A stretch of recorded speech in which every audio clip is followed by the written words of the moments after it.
Hi, my name is Sriyal Nilanka.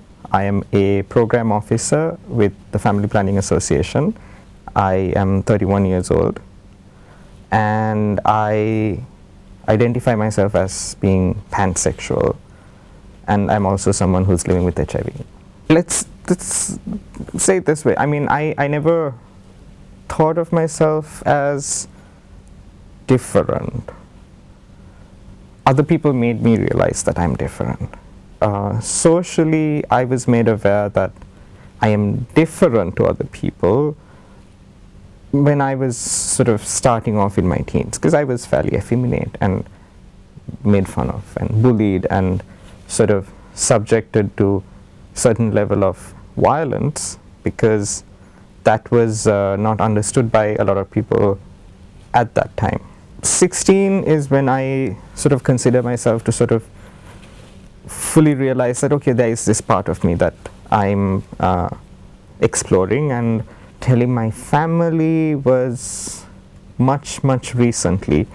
Finally, I think about 2 or 3 years ago, I sat my parents down, more or less like, this is a part of me that we will have to sort of develop over the time so that we can have a better relationship. Because I think what was happening was I was distancing myself because they didn't understand my life. It came to a point where no one really spoke about my work, no one really spoke about my personal life.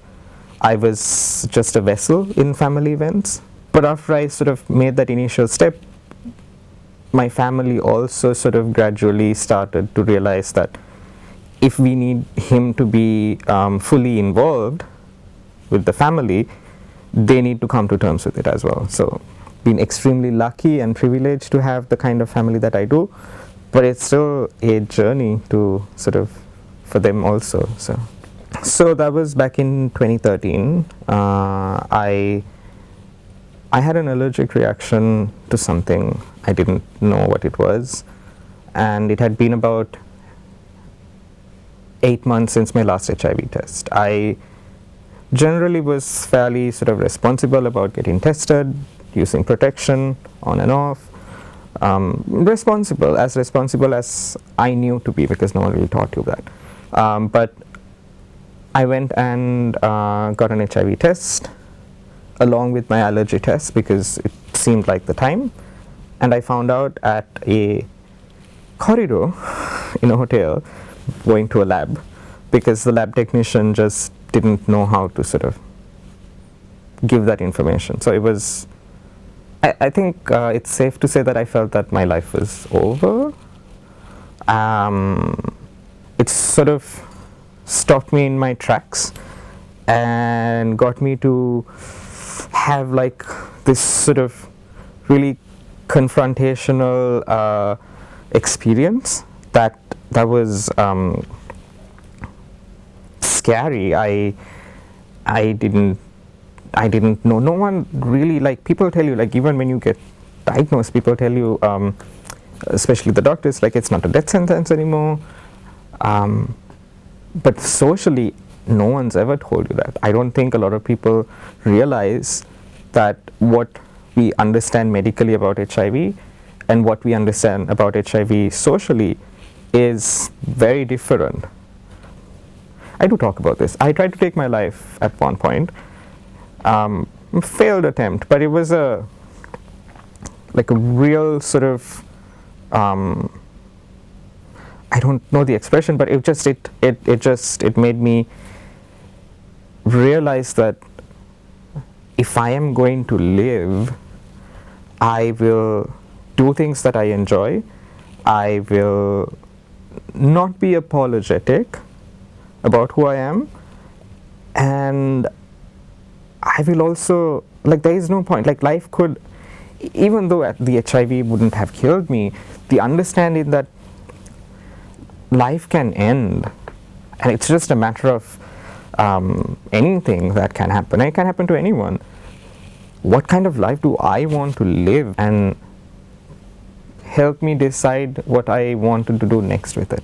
I then went and got my test again, just for confirmation, and then when the results were handed to me, the doctor said, "Naughty වැඩ කරපුවාම ඔහොම තමයි." I don't think she meant ill in her expression, but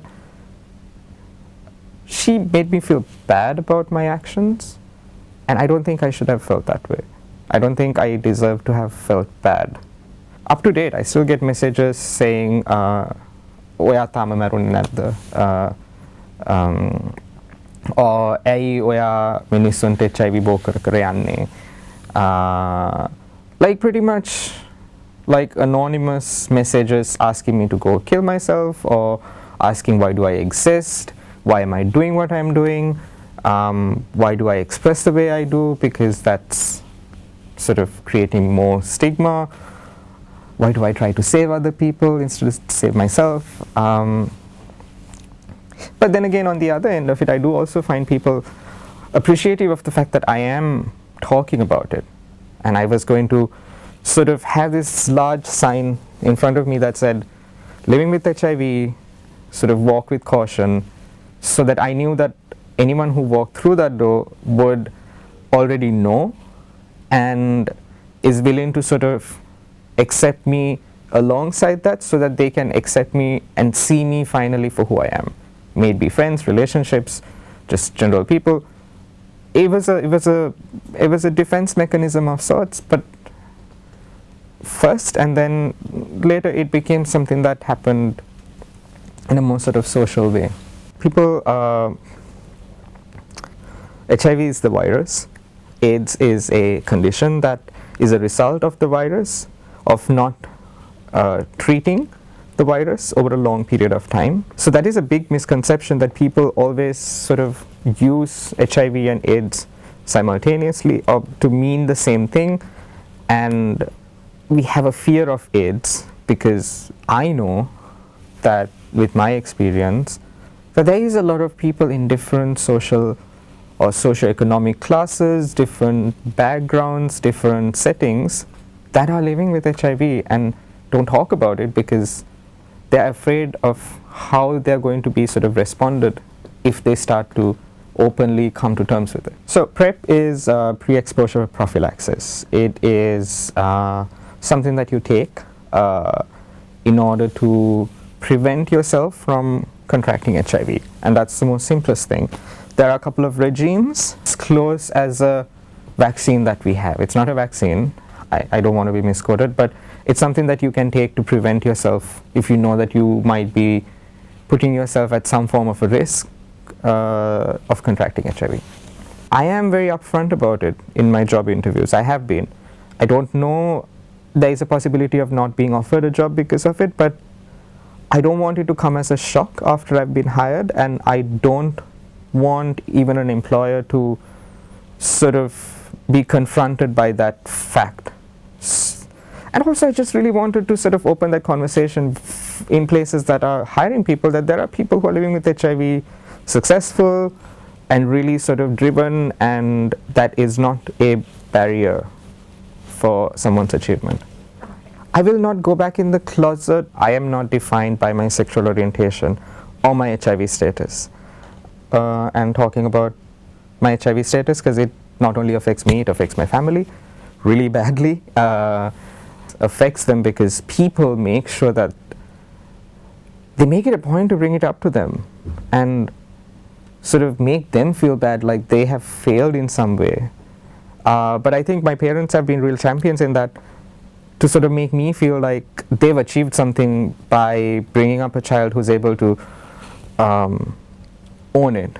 I think the only thing that I was really told as a child is to be a responsible citizen, and I think that is what I'm trying to emulate with my work, with my life, and I really appreciate my family for sort of having my back there. I wish I could live a life where I'm not defined by HIV or my sexual orientation. Support equality.